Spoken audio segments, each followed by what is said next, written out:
Malalaking kaganapan sa Bicol sa taong 2023 ating balikan. Bagong commander ng 903rd Infantry Brigade sinimula ng taon sa pagbisita sa kanilang nasasakupan. Magandang araw, Bicolandia! Taong 2023 tagumpay para sa Spear Troopers. Ilang mahalagang kaganapan sa Bicol sa nakalipas na taon, ating balikan sa report ni Cristina Tolle. Ang taong 2023 ay nagpatunay sa katapangan, katatagan, dedikasyon at kabayanihan ng ating mga kasundaluhan. Sa kabila ng napakaraming hamon at pagsubok na ating pinagdaanan, nanatili tayong magtagumpay sa ating misyon. Ganito tiningnan ni Major General Adonis Bahaw ang nagdaang taon sa kabila ng mga hamon at pagsubok na hinarap ng mga sundalo.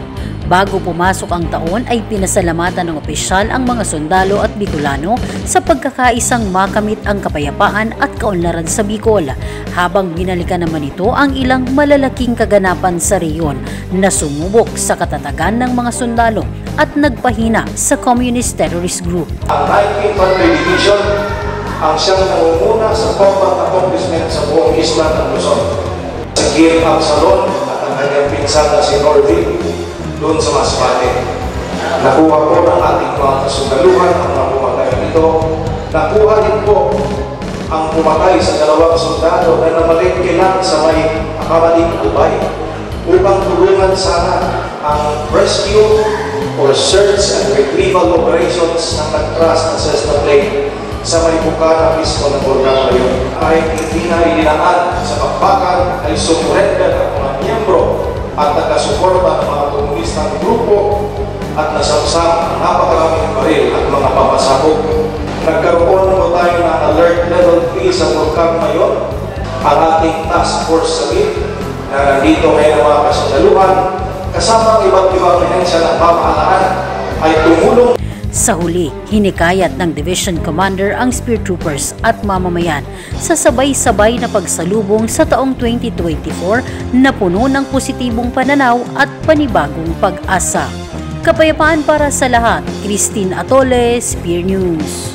Bagong commander ng 903rd Infantry Brigade sinimula ng taon sa pagbisita sa kanyang mga nasasakupan. Narito ang report. Sinimula na ng bagong upong commander ng 903rd Infantry Brigade ang pagbisita sa kanyang mga nasasakupan matapos na maitalagang pinuno noong Disyembre 18 ng nakaraang taon. Ang aking pagbisita ay naglalayon upang una, makita ko ang aktual na kinalalagyan ng ating mga units na ito at kung ito ba ay naaayon sa kampanya ng brigade at ng division upang matapos na ang ating laban. No? Pangalawa, makita ko ang kalagayan ng Patriot Troopers, particular na ang kanilang state of moral at kahandaan sa mga gagawin nating operasyon, no? Upang tuluyan ng magapi ang mga naiwang elemento ng CPP, NP, NDF sa aming nasasakupan.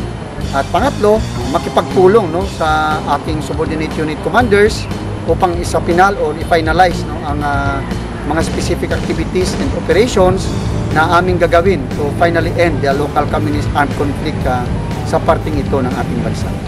Unang binisita ni Brigadier General Jose Ricky Lanyog ang pamunuan ng 31st Infantry Battalion nitong Enero 6 na sinundan ng pagbisita sa 22nd Infantry Battalion noong Lunes, Enero 8.